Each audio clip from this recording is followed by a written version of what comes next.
नमस्कार प्रिय विद्यार्थियों। आज हम कक्षा 9th के पाठ चैप्टर नंबर 8 का एक भाग है जीवों में विभिन्न प्रकार का पोषण, उसके बारे में पढ़ेंगे। सबसे पहले है मृतोपजीवी पोषण या प्राणी। इसमें जैसे उदाहरण के लिए यहाँ पर मशरूम दिया हुआ है और चित्र में आपको कुछ ये पादप दिखाई दे रहे हैं। ये वे पादप हैं जो मरे हुए या सड़े गले कार्बनिक पदार्थों से अपना भोजन प्राप्त करते हैं। यहाँ पर कुछ सड़ी गली पेड़ पौधों की पत्तियां, गोबर, मलमूत्र आदि हैं, तो उनके ऊपर ये पादप उग रहे हैं। इन्हीं से अपना ये भोजन प्राप्त करते हैं, इसलिए इनको बोलते हैं मृतोपजीवी। इसमें बहुत सारी जातियां होती है और ये कवक प्रकार के होते हैं और इनके अंदर अपना स्वयं का भोजन बनाने के लिए हरित लवक नहीं पाया जाता है, इसलिए ये अपना भोजन दूसरों से प्राप्त करते हैं और इनको हम भोजन के रूप में भी काम में लेते हैं। तो ये एक प्रकार का पोषण था। इसके बाद हम बात करते हैं अपन सहजीवी प्राणी, सिम्बायोसिस। ये कुछ संरचना आपको दिखाई दे रही है। इसके अंदर एक तो शैवाल है और एक कवक है, यानी कुछ जीवों की जातियां हैं वो एक दूसरे के साथ में साझा कर लेती है और साझा करके साथ साथ जीवन यापन करते हैं और इस सहजीवी संबंध में उन दोनों को ही एक दूसरे को फायदा होता है, लाभ होता है, नुकसान किसी को नहीं होता है। अब यहाँ पर हम लाइकेन की बात करें तो लाइकेन एक शैवाल और कवक दोनों का सहजीवी संबंध है। इसमें दोनों को क्या फायदा है? तो बात करें अपन शैवाल की, तो शैवाल में हरित लवक होने के कारण वो अपना भोजन स्वयं बना लेता है, जबकि कवक में अपना हरित लवक नहीं होता है, इसलिए वो अपना भोजन नहीं बना सकता।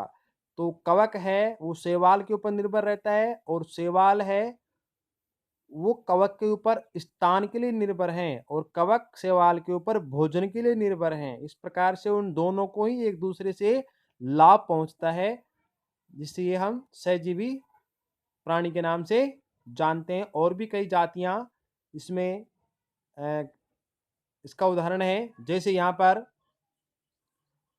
नाइट्रिकारक जीवाणु, ग्रंथियां, यानी कुछ जीवाणु ऐसे हैं अपने वायुमंडल में जो वायुमंडलीय नाइट्रोजन को उपयोग करके नाइट्रिक कारक या नाइट्रोजन यौगिक में बदल देते हैं। जैसे यहाँ पर उदाहरण के रूप में ये पेड़ की एक जड़ है।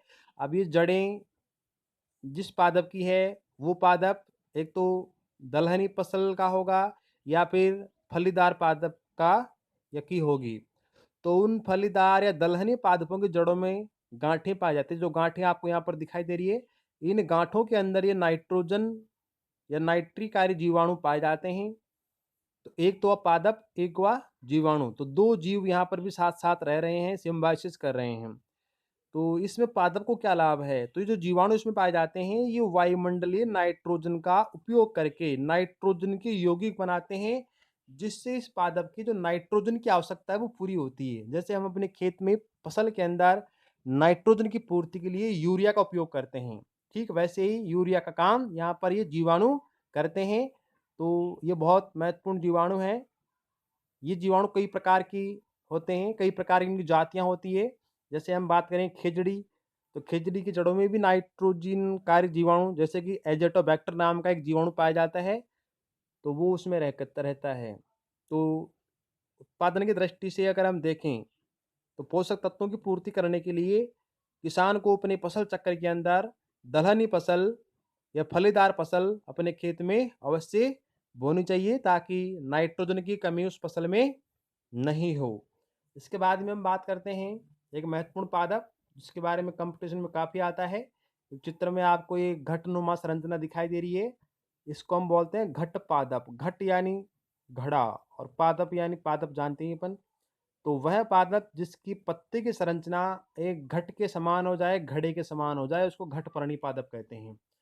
अब ये घट बनता किससे है? तो पत्ते की जो आखिरी संरचना होती है उस संरचना का एक भाग घट के रूप में बदल जाता है और इस घट के अंदर कुछ रोम होते हैं जो अंदर की ओर जाते हैं। जब कोई कीट यहाँ पर इसमें अंदर प्रवेश कर जाता है तो वो कीट बाहर नहीं निकल पाता और अंदर फँस जाता है और फँसने के बाद में उसकी मृत्यु हो जाती है। मृत्यु होने पर उस घट नामक संरचना से उस कीट के शरीर के अंदर के रस को अवशोषित कर लिया जाता है या फिर चूस लिया जाता है। और बाकी बचे हुए अपशिष्ट को नीचे वाले भाग से, ये जो नीचे वाला भाग होता है, यहाँ से उसको बाहर निकाल दिया जाता है और उस कीटों से जो पोषण उसको मिलता है, उससे ये पादप अपने शरीर की पूर्ति करते हैं। प्रश्न बनता है कि क्या ये पादप सूर्य के प्रकाश में अपना भोजन नहीं बनाते? तो बनाते हैं। इनमें भी हरित लवक होता है, लेकिन जिस स्थान पर या जिस मृदा में ये पादप पाए जाते हैं, उस मृदा में कुछ पोषक तत्वों की कमी होती है। तो उन पोषक तत्वों को पूरा करने के लिए ये पादप इस प्रकार का कार्य करते हैं। इन पादपों को हम मांसाहारी पादप के नाम से भी जानते हैं। महत्वपूर्ण पादप है। इसके बाद में हम बात करें, ये हैं परजीवी। परजीवी के रूप में यहाँ पर फीताकृमि है। ये फीताकृमि फीते के आकार का होता है। फीता आपने देखा होगा, तो उसके आकार का एक परजीवी है अंतःपरजीवी। अंत से तात्पर्य शरीर के अंदर रहता है। जैसे हम मनुष्य की बात करें तो मनुष्य की आंतों के अंदर भी कई प्रकार के कृमि पाए जाते हैं। वैसे कई जानवरों के शरीर में भी ये कृमि पाए जाते हैं जो सहजीवी के रूप में निवास करते हैं और कुछ के अंदर ये रोग भी उत्पन्न कर सकते हैं। तो अंतःपरजीवी के रूप में ये जीव रहते हैं। इसके बाद में हम बात करें बाह्य परजीवी, इसको अपन जूं के नाम से जानते हैं। तो ये जूं जंतुओं के शरीर पर या हमारे शरीर में भी कभी-कभी आपको देखने को मिली होगी। तो ये जूं शरीर के बाहर रह करके हमारे खून को चूसती है, या बाहर से हमारे शरीर से पोषण करती है।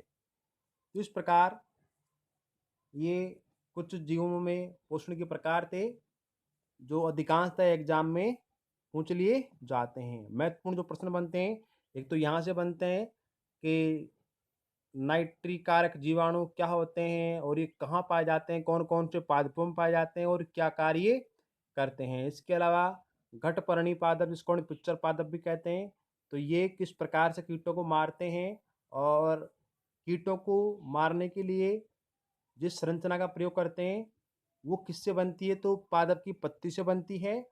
और ये ऐसा क्यों करते हैं, तो इस प्रकार से दो दो ऊपर हैं, दो और दो चार और दो छह प्रकार के जीवों की पोषण प्रक्रिया को अपन यहाँ पर जाना। आगे के लिए अपन कुछ और अध्ययन करेंगे। आज के लिए इतना ही। धन्यवाद।